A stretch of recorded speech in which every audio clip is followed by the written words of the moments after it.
Semana passada, nós retornamos à exposição do livro de Atos dos Apóstolos. E nós vimos, queridos, o capítulo 22. Nós caminhamos por esse capítulo e foi uma grande bênção para nós. Nós saímos do capítulo 21, do verso 17, e chegamos até o final, quase final aí, do capítulo 22. E hoje nós estamos diante de um texto que é continuidade, que mostra o cuidado de Deus pela vida dos seus servos. E se eu puder, se for útil, dar um nome a essa palavra que vai nortear o seu coração hoje. Eu quero falar hoje de um Deus que cuida dos seus servos. Um Deus que cuida dos seus servos. Um Deus que cuida dos seus servos. E nós vamos perceber hoje que, embora cercados de muitos perigos, de muitas ameaças, de muitas perdas, de muitas incertezas, de tristezas por vezes profundas, nós podemos saber que tem um Deus que cuida de nós. E nós sabemos que nem sempre temos dias tranquilos. Você já reparou que, a exemplo do clima, nós temos muitos dias ensolarados na vida. Mas há dias que a tempestade vira para o teu lado. É ou não é?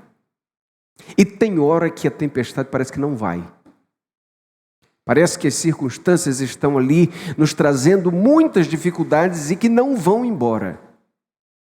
E o apóstolo Paulo, aqui nesse texto, está vivendo o cuidado de Deus.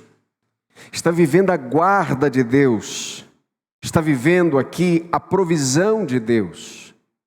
E você e eu percebemos, queridos, na semana passada, mais uma vez, que tudo aquilo que a gente crê é verdade profunda.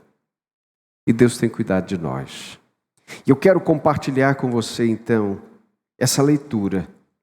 Eu quero que você esteja atento, porque nós vamos ler, nós vamos explicar esse texto.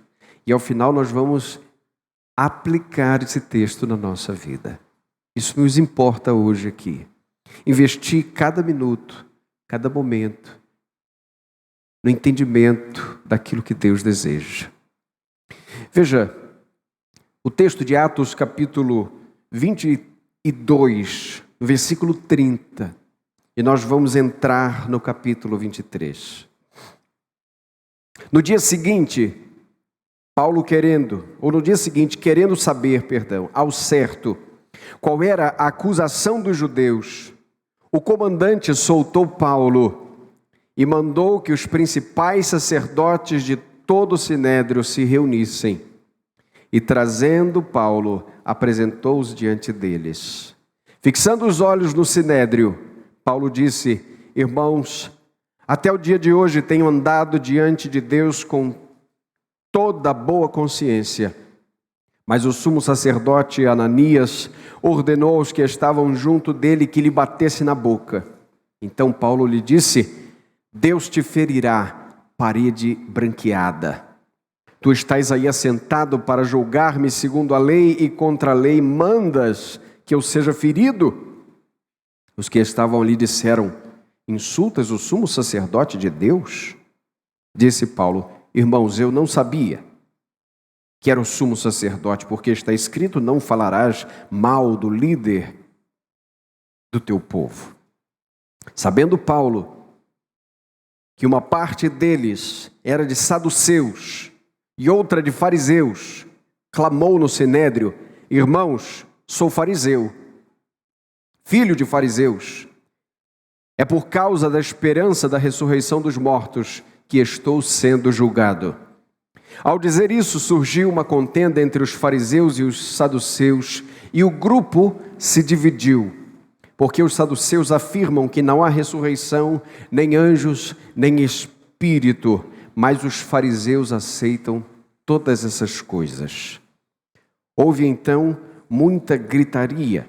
Alguns escribas da parte dos fariseus levantaram-se e começaram a discutir, dizendo: não achamos nenhum mal neste homem.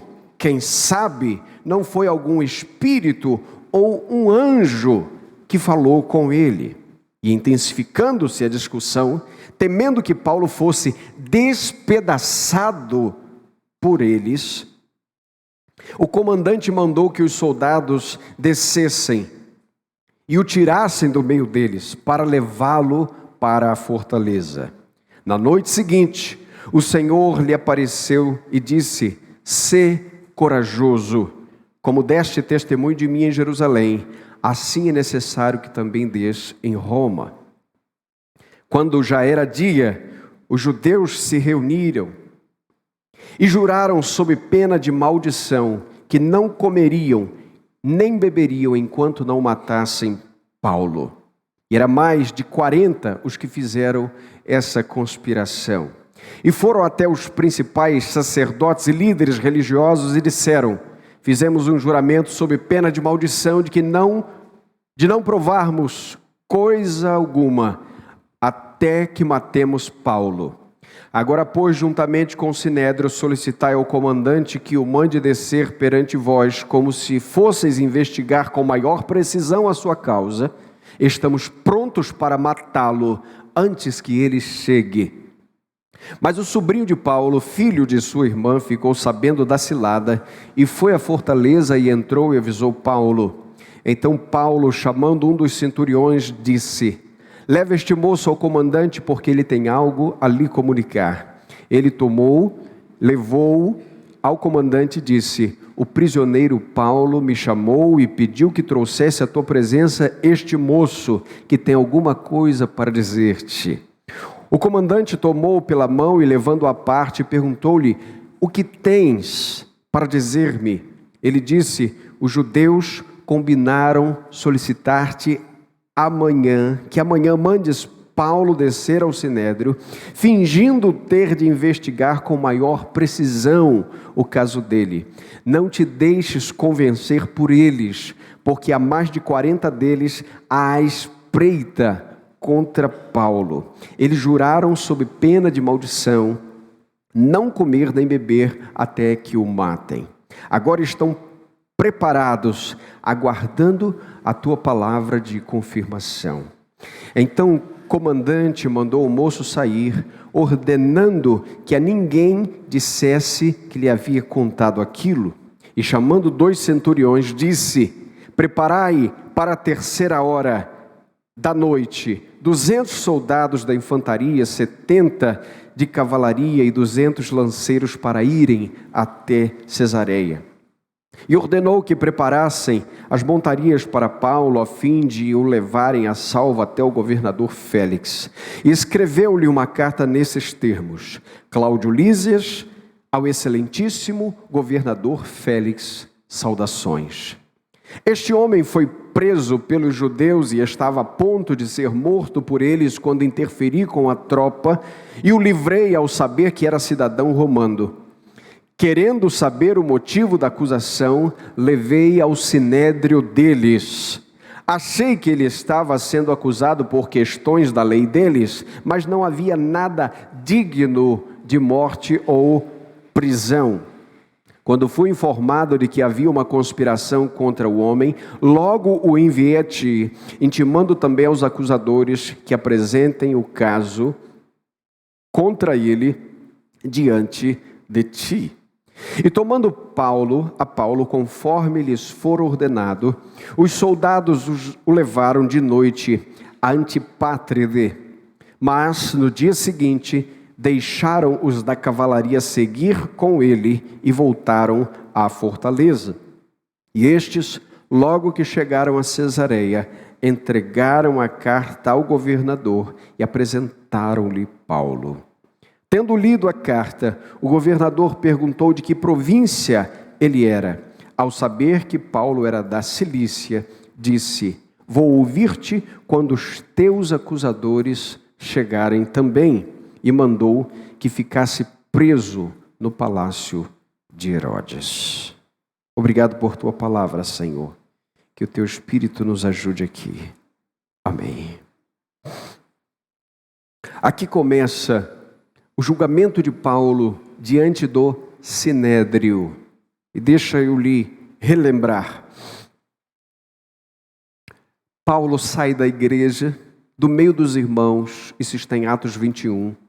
Até o versículo 16, ele está num ambiente seguro da igreja. Veja, agora Paulo tem que sair. Ele foi avisado que ele teria grandes problemas. E no final, ou para o final, do versículo 17 até o final, do capítulo 21, você percebe os judeus da Ásia se levantando contra Paulo. Deixa eu só lembrar, Paulo era um grande líder do judaísmo, era um grande homem entre os judeus, fariseu de fariseus, como ele se mostra aqui. E eles perderam Paulo porque Jesus o encontrou.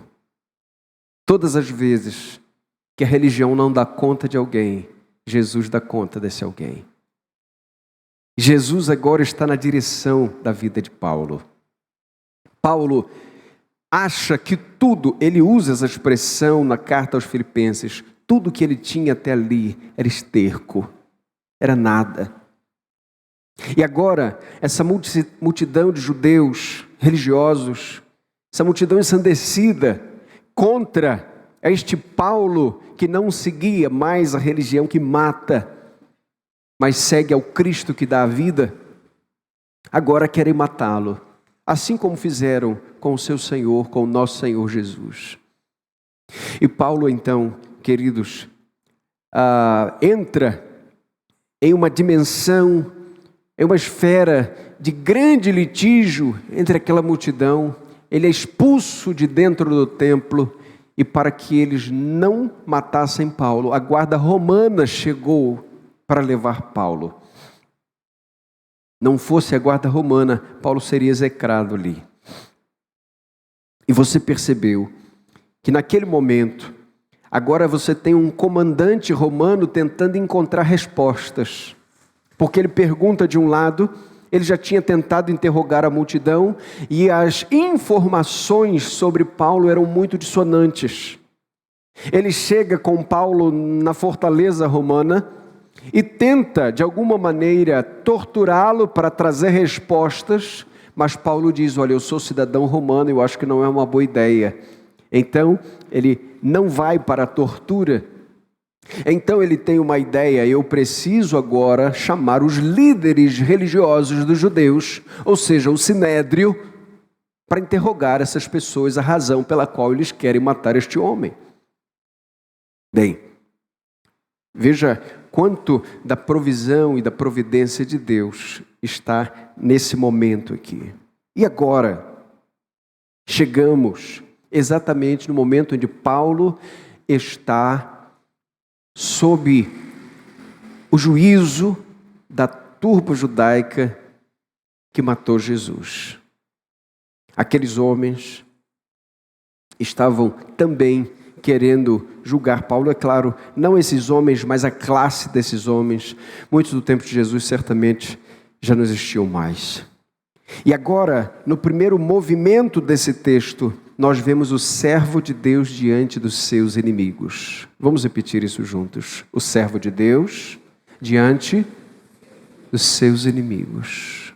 Veja, um crente não tem inimigo, mas há pessoas que se levantam em inimizade contra Deus e inimizade contra nós. Compreendeu? É disso. Por isso que Jesus disse para orar por aqueles, amar os nossos inimigos e orar por aqueles que nos perseguem. Portanto, Paulo aqui não tem inimigo declarado, mas há pessoas inimigas de Paulo porque são inimigas de Cristo. E Paulo está diante dessas pessoas. E nós estamos lendo aqui, no versículo 30 do capítulo 23, agora você vai começar a anotar o seu texto, você vai começar a rabiscar, você vai começar a mentalizar, fazer uma leitura imaginativa, para que isso fixe bem no teu coração. O texto diz no verso 30, que todo o sinédrio estava reunido, conforme lemos aqui. Para que a gente entenda, esse sinédrio é formado de mais de 71 para ser exato, 71 membros, 71 homens, que param agora tudo para fazer esse julgamento de Paulo, mas não é um julgamento imparcial, é um julgamento para matar Paulo. E entenda, o pior dos julgamentos é quando você já vem com a predisposição no coração. Quando o teu coração está inclinado para algo. E está isso acontecendo exatamente aqui, nesse momento. E no verso 1 do capítulo 23, que é o capítulo em questão, o texto diz que Paulo fixa os olhos no sinédrio. E ele diz que ele tem boa consciência, diz o texto. Mas quando ele diz que tem boa consciência, o sumo sacerdote chamado Ananias manda um que estava perto de Paulo dar um tapa na boca de Paulo. E certamente não foi um tapa qualquer, porque Paulo diz que ele foi ferido. E é nesse momento que Paulo se volta para Ananias e diz: parede branqueada, tu estás aí sentado para julgar-me segundo a lei e mandas que eu seja ferido. Aqueles que estavam ali disseram: insultas o sumo sacerdote? E Paulo disse: irmãos, eu não sabia que ele era sumo sacerdote, porque está escrito: não falarás mal do líder do teu povo. Essa é uma cena emblemática porque há duas interpretações para ela.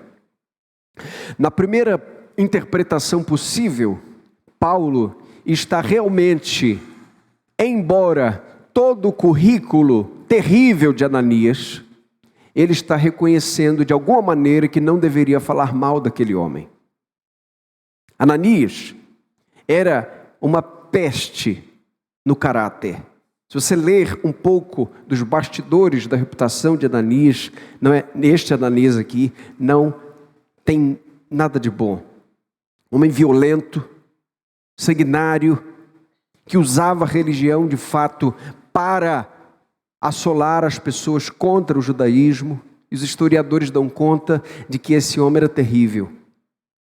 Mesmo assim, nessa interpretação, alguns vão dizer que Paulo, reconhecendo que a despeito de todas essas informações, ele era um líder da religião e conforme o Antigo Testamento, não se devia falar mal do líder na frente do povo.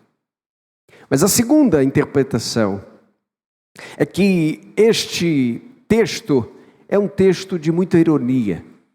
É um texto de um homem que olha para aquele homem de baixa estirpe e diz o seguinte: eu não sabia que você era o líder desse povo. Como se estivesse se desculpando de maneira irônica.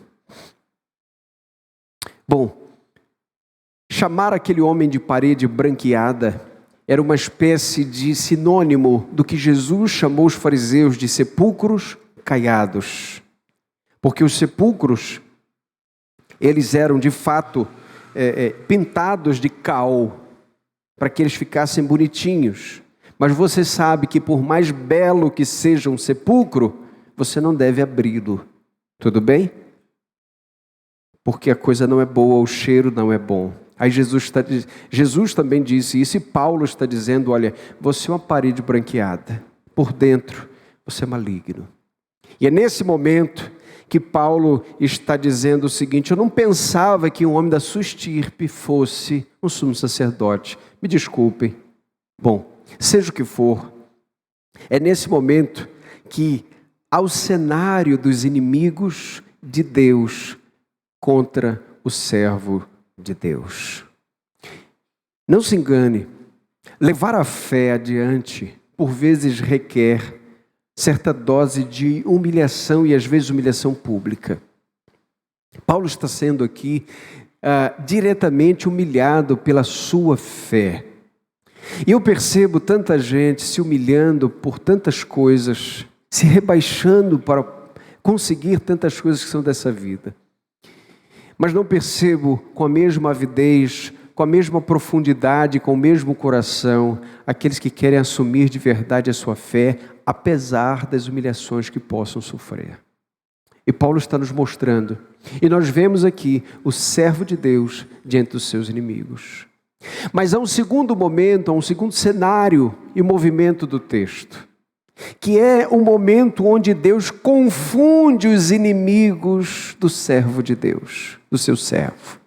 Então, se este servo está diante de seus inimigos, agora o Senhor quer confundir os inimigos de seu servo. E deixa eu abrir um parênteses importante aqui.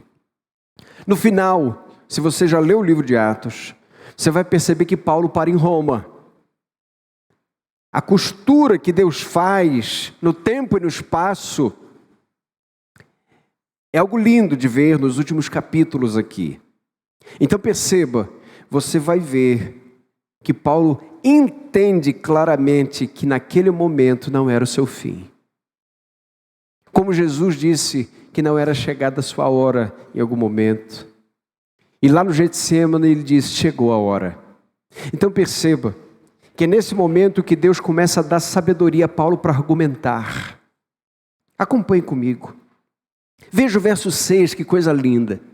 Sabendo Paulo que uma parte deles era de saduceus e outra de fariseus, clamou no sinédrio, irmãos, e aqui esse irmãos tem a ver com a religião judaica.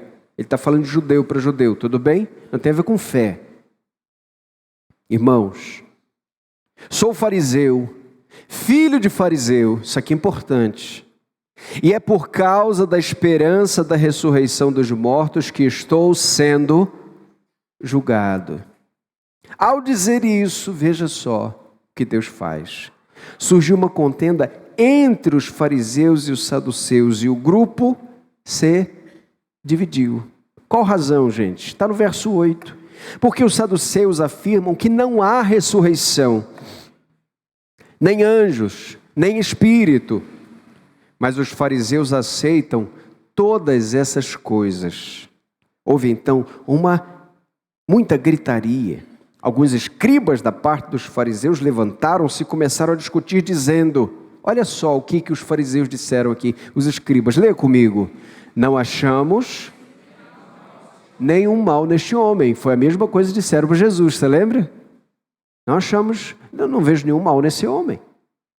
Agora veja aqui, quem sabe, lê comigo, não foi algum espírito, um anjo que falou com ele? Veja, ele está falando para os saduceus que não criam em anjo, nem espírito, nem ressurreição, que talvez fosse um espírito ou um anjo que tivesse falado com Paulo. Aí o caldo entornou. Veja que confusão. Veja que Paulo não precisou levantar a espada, Paulo não precisou de mais nada. A própria sabedoria de Deus se encarrega de fazer uma Babel entre eles ali. E eles começam a não se entenderem mais. Você sabe, queridos, que a parte dos saduceus, eles colaboravam muito com os romanos. E os fariseus, embora contra Cristo, eles tinham um corporativismo muito grande com a fé judaica, com a cultura. E eles, volta e meia, estavam se levantando sorrateiramente contra Roma. Esse é o espírito mundano, é o espírito de divisão. Onde é o espírito de Deus, a divisão não se consolida. Nós estamos percebendo aqui que por mais coeso que for um grupo, que seja um grupo, olha só que coisa. Fariseus, saduceus estão contra Paulo. Eles estão coesos, mas eles não têm o Espírito de Deus. Por mais coeso que seja um grupo, por mais coesa que seja uma ideia, se o Espírito Santo de Deus não estiver guiando, a confusão se estabelece. Perceba aqui, que é nesse momento que Deus começa a confundir os inimigos do seu servo. Mas em terceiro lugar, ouça, Um primeiro movimento, Paulo diante dos inimigos. Agora, Paulo, vendo Deus confundir os seus inimigos. Agora, Deus cuidando do seu servo diante dos inimigos. Ouça isso. Primeiro, Deus cuida de Paulo dando a ele um livramento. Mais um livramento. Mais um, gente. Porque nós somos frutos da graça de Deus. Nós somos sobreviventes por causa dos livramentos que Deus dá. E mais um, ele está recebendo aqui. Verso 10. E intensificando-se a discussão, temendo que Paulo fosse despedaçado, essa é a palavra, despedaçado por eles, o comandante mandou que os soldados descessem e o tirassem do meio deles, para levá-lo para a fortaleza. Olha que coisa. Eles queriam matar Paulo, isso ficou claro na nossa leitura desde já. E a coisa era tão grave, que o soldado romano, que o comandante romano, e veja, os romanos estavam acostumados à violência. Romanos eram soldados, eram um exército especialista para causar dor nas pessoas. Mas a mão de Deus está cuidando do seu servo aqui. E ele usa aqui um comandante ímpio. Ei, todos servem a Deus quando Deus quer que sirvam. Vou repetir. Todos servem a Deus quando Deus quer que ele sirva. Pode ser crente, pode ser ímpio, pode ser grande, pode ser pequeno, não importa. Se for para dar livramento, Deus usa qualquer pessoa. Qualquer pessoa. Bem, além de dar esse livramento, Deus também encoraja Paulo. Veja o verso 11, olha que coisa linda. Lê comigo o verso 11.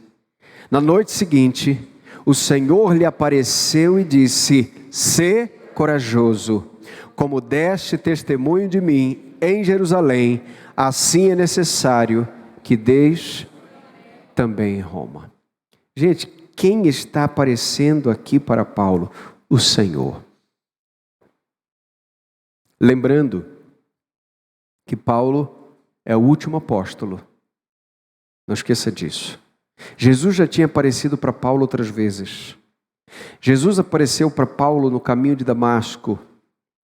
Jesus certamente esteve com Paulo nos 3 anos da Arábia, quando ele foi convertido, formar Paulo nos 3 anos, como formou com 3 anos os outros 12. Paulo é apóstolo porque viu Jesus. Por isso que apóstolo bom é apóstolo morto. Ele tem que ter visto Jesus. Se não viu Jesus, não é apóstolo.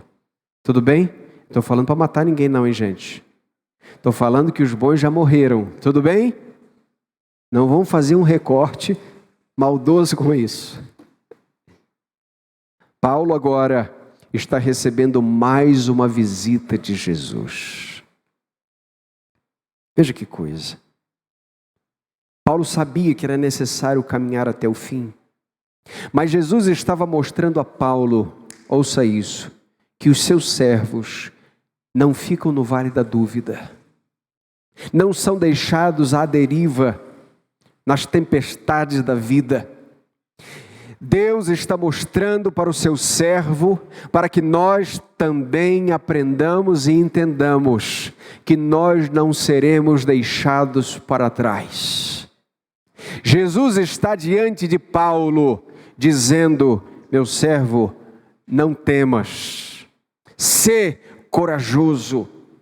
E veja só, que garantia. Assim como você pregou aqui em Jerusalém, agora há pouco, dia desses, você vai também dar esse testemunho lá em Roma. Ei, ele pode estar em qualquer lugar do planeta, ele sabe que em Roma ele vai chegar, porque Jesus disse que ele vai chegar. Deu para entender aqui, gente? A palavra de Jesus não erra.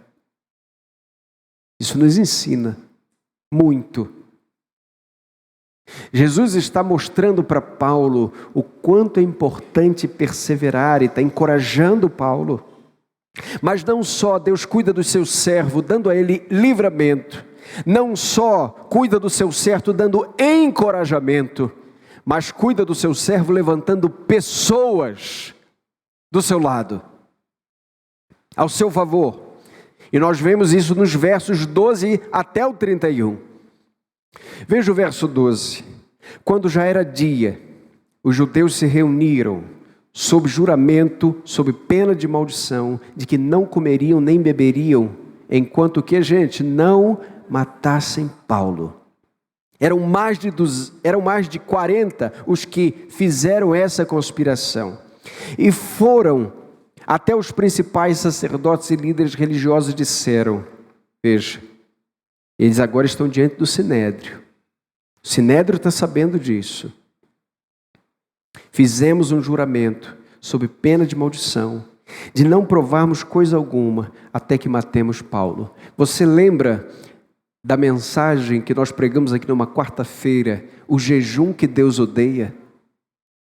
Você lembra quando Jezabel e os homens maus do reino de Israel fizeram um jejum para matar Nabote? Veja que misturar religião com mentira, com falsa aparência, sempre vai dar em morte. E eles estão aqui fazendo exatamente a mesma coisa.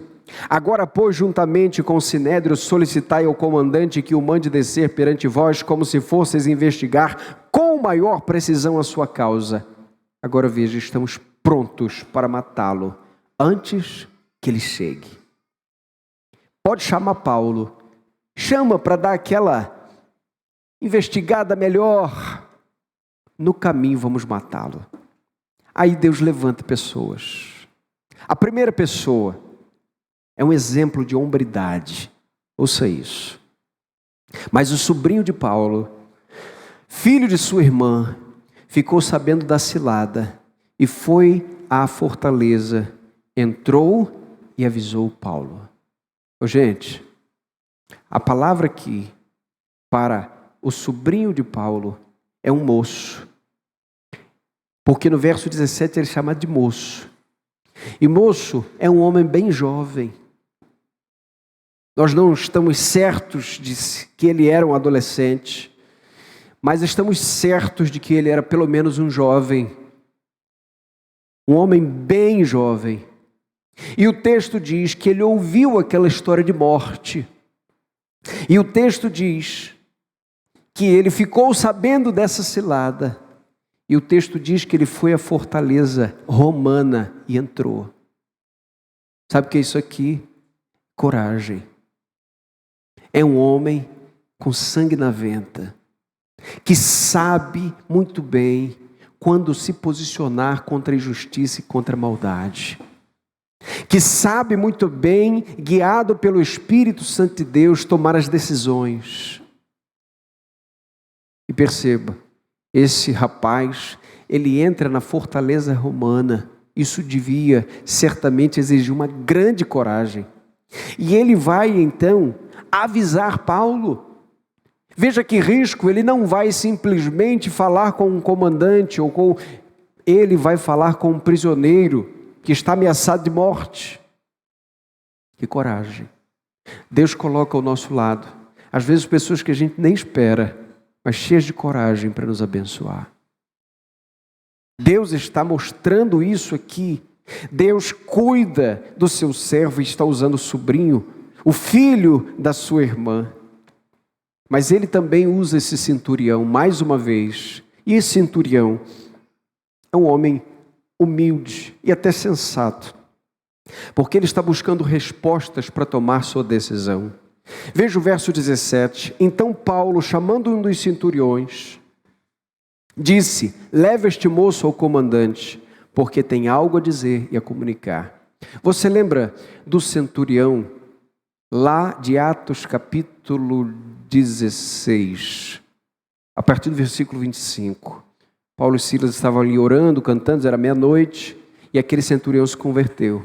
Mas o centurião romano, ele, querida, não estava nem aí para os judeus. Para que você tenha uma ideia, só para que você entenda, o domínio de Roma era tão grande sobre os judeus que se um romano estivesse levando as suas bolsas na rua, estivesse cansado, ele tinha direito de, vendo um judeu passar, dizendo: vem cá você, leve isso lá em casa. Você entende o nível? Leve isso lá em casa. Aí Jesus disse assim: se alguém te pedir para caminhar 1 milha, caminha 2. Por isso que Jesus disse isso. Faz mais do que está sendo pedido. Pediu a túnica, dá além. Perceba aqui que este centurião, ele podia dizer: Paulo, quem é você para me dar uma ordem, para me pedir alguma coisa? Você acha que eu vou me deslocar um homem para resolver o seu caso? Não. Mas veja, este homem aqui tem bastante humildade. Ele não quer tomar a decisão sozinho. Ele agora precisa levar esta informação e conduzir este moço ao comandante. E agora chegamos, mais uma vez, ao comandante. Isso está dos versos 18 a 22. E ele tomou e levou ao comandante e disse: o prisioneiro Paulo, que me chamou e pediu que trouxesse à tua presença este moço, que tem alguma coisa para dizer-te. O comandante tomou-o pela mão e, levando-o à parte, perguntou-lhe: o que tens para dizer-me? Ele disse: os judeus combinaram solicitar-te que amanhã mandes Paulo descer ao sinédrio, fingindo ter de investigar com maior precisão o caso dele. Não te deixes convencer por eles, porque há mais de 40 deles à espreita contra Paulo, e eles juraram sob pena de maldição não comer, não beber até que o matem. Estão preparados, aguardando a tua palavra de confirmação. Veja o verso 22. Então o comandante mandou o moço sair, ordenando que a ninguém dissesse o que lhe havia contado aquilo. O sobrinho de Paulo é levantado, o carcereiro é levantado, o centurião é levantado, e agora o comandante é levantado. Mas Deus levanta algo mais para proteger seu servo, porque não era a hora ainda. Deus levanta uma escolta enorme de soldados. Agora leia comigo. Chamando os 2 centuriões, disse: veja só o que um homem ímpio está pedindo em favor de um servo de Deus. Gente, isso aqui custa dinheiro. Isso aqui custa recursos. Paulo não podia pagar por uma escolta segura. Para você pagar por segurança, você paga seguro disso, seguro daquilo, seguro de vida, seguro não sei o quê. Paulo está aqui recebendo da parte de Deus uma condução para aquilo que ele precisava naquele momento. O que Paulo pagou? 0. Olha só. Preparai para a 3ª hora da noite 200 soldados de infantaria, 70 de cavalaria e 200 lanceiros. Faz as contas. Chegou perto de 500 homens para cuidar de um homem.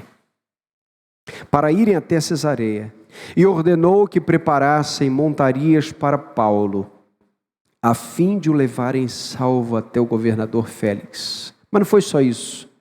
Veja a carta. Escreveu-lhe uma carta nesses termos: Cláudio Lísias, ao excelentíssimo governador Félix, saudações. Este homem foi preso pelos judeus e estava a ponto de ser morto por eles quando interferi com a tropa e o livrei, ao saber que era cidadão romano. Querendo saber o motivo da acusação, levei ao sinédrio deles. Achei que ele estava sendo acusado por questões da lei deles, mas que não havia nada digno de morte ou de prisão. Quando fui informado de que havia uma conspiração contra o homem, logo enviei a ti, intimando também aos acusadores que apresentem o caso contra ele diante de ti. E tomando a Paulo, conforme lhes for ordenado, os soldados o levaram de noite a Antipátride. Mas no dia seguinte, deixaram os da cavalaria seguir, ou seja, 70 homens de Antipátride até o destino. seguir com ele e voltaram à fortaleza. Perceba aqui que Deus está cuidando do seu servo. Recapitule comigo. Deus dá livramento a Paulo. Deus encoraja Paulo. Deus levanta pessoas como sobrinho, como centurião, como comandante, como essa escolta inteira. Mas Deus também está provendo e providenciando que Paulo tenha mais tempo. Vou repetir isso aqui. Deus está dando a Paulo tempo. Toda essa cena, todo esse cenário é um Deus eterno que está cuidando para que Paulo ganhe tempo. Verso 33 diz assim: e estes, logo que chegaram a Cesareia, entregaram a carta ao governador e apresentaram-lhe Paulo. Tendo lido a carta, o governador perguntou de que província ele era. Ao saber que Paulo era da Cilícia, disse: vou ouvir-te quando os teus acusadores chegarem também.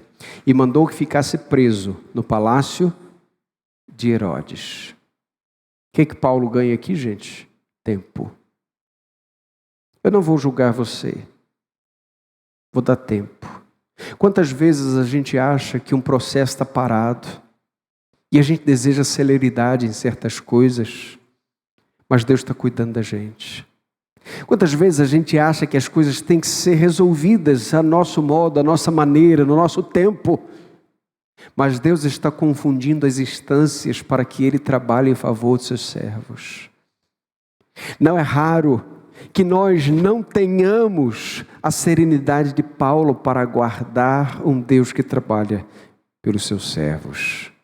E nós estamos ganhando aqui uma grande lição de confiança, de que quando Deus está diante das nossas causas, não importa onde vamos parar, Deus sempre está conduzindo os nossos passos. E todos os atrasos humanos, todos os nãos que recebemos, é um sim de Deus para nós. Quantas respostas nós queremos da parte de Deus? Porque a nós não importa se é sim ou não, desde que venha do Senhor. Porque não serve para um filho de Deus, para um servo de Deus, respostas que não venham do seu Senhor.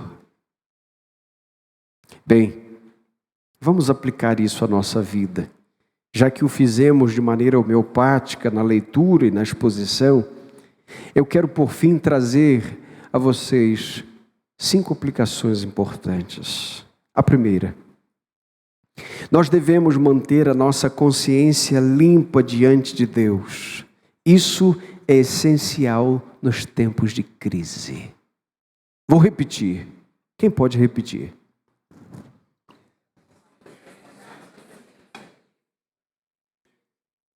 Isso aí. Isso aí. Consciência limpa nos tempos de crise. Isso é essencial. Uma consciência limpa. Paulo está diante daquela efervescência toda. Uns dizem uma coisa, outros dizem outras. E Paulo ganha até um tapa na boca porque diz isso. Mas a consciência de Paulo continua limpa. Paulo sabia o que era verdade. Paulo sabia o que estava no seu coração. Paulo sabia muito bem aquilo que Deus havia lhe ministrado. A direção de Deus para a sua vida. De que ele não estava fazendo nada por dolo. Que nada que ele estava fazendo era por consciência suja.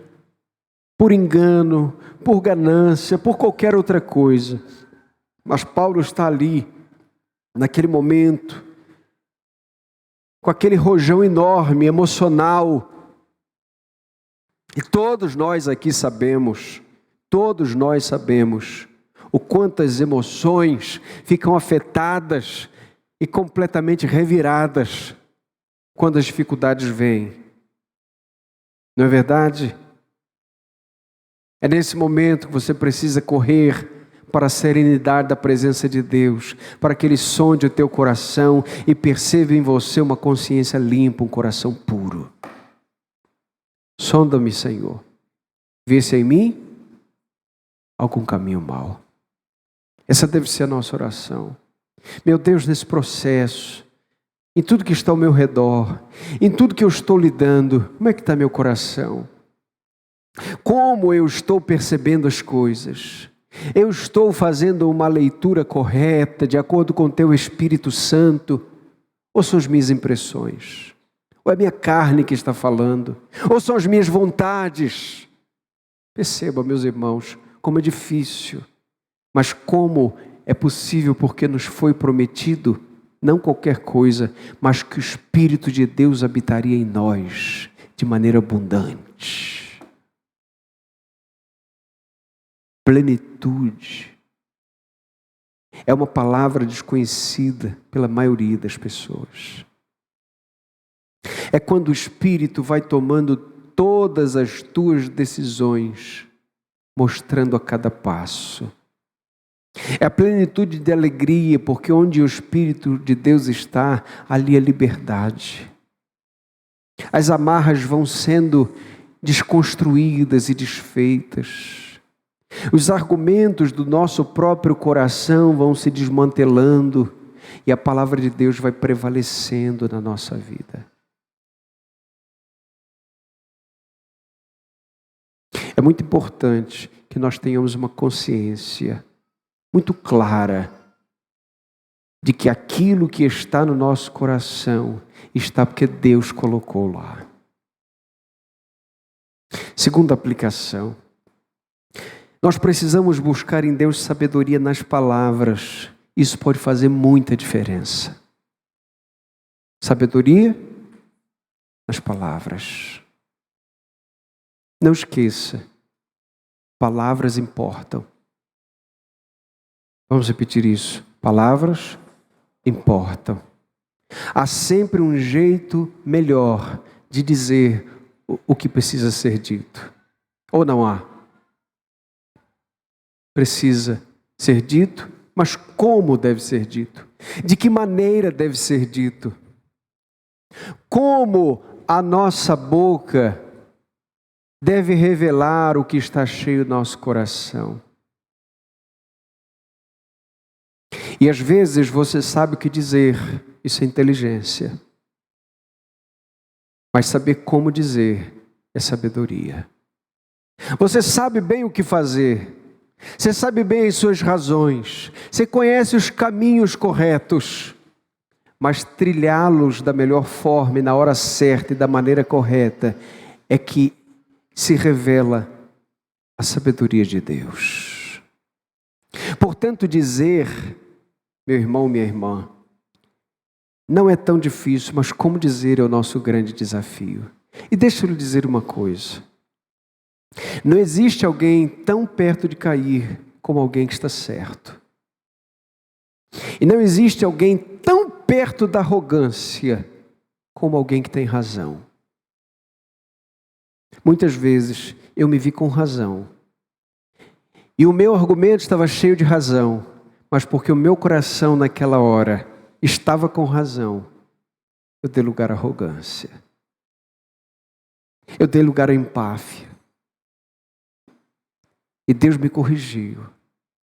Você compreende que uma pessoa com razão e uma pessoa que está no seu direito pode ser alguém com o coração inflamado, com o coração que está pronto a fazer o que não se deve, ou falar sem sabedoria. Portanto, não basta que tenhamos razão, não basta que saibamos que Deus está por nós, não basta que saibamos os caminhos e nem o que dizer. É importantíssimo que o Espírito Santo guie as nossas palavras. O Espírito Santo guiou as palavras de Paulo naquela reunião do Sinédrio. Com 3 frases, a reunião acabou. Você compreendeu ou não? Eles ficaram brigando por lá. E aí o que fizeram com Paulo? Tiraram ele de lá. Paulo precisou falar muita coisa, gente? Precisou argumentar muita coisa? Não. Por quê? Porque a sabedoria do Espírito estava sobre a sua vida. E onde é que você consegue isso? Você consegue na palavra. Você consegue na oração. Você consegue na comunhão. Sabe por que Jesus foi falar com Paulo naquela noite? Porque Paulo falava com Jesus. Não fique esperando Jesus aparecer para você durante a noite. Tá? Você tem o Espírito, você tem a palavra, você tem as pregações, você tem conselheiros, você tem pastores da igreja, você tem tantas instâncias que Deus reservou para você. Paulo era um apóstolo preso, sem ninguém. Jesus foi lá falar com ele. Deu para entender? É importante que nós saibamos que tudo já está providenciado para que tenhamos sabedoria. Tiago, na sua carta, no capítulo 1, vai dizer: se alguém tem falta de sabedoria, peça a Deus, que a todos dá liberalmente, sem improperar ou sem lançar em rosto. Mas peça, porém, com fé, sem duvidar, porque aquele que pede sem fé é como as ondas do mar levadas pelo vento. Não pense tal homem que receberá coisa alguma. Hebreus capítulo 11, versículo 6 diz que sem fé é impossível agradar a Deus. Você tem fé que Deus pode te dar sabedoria? Vou repetir. Você tem fé que Deus pode te dar sabedoria, meu irmão? Minha irmã? Cremos nisso. Sabemos que o Espírito que nos foi dado desfaz todas as mazelas malignas.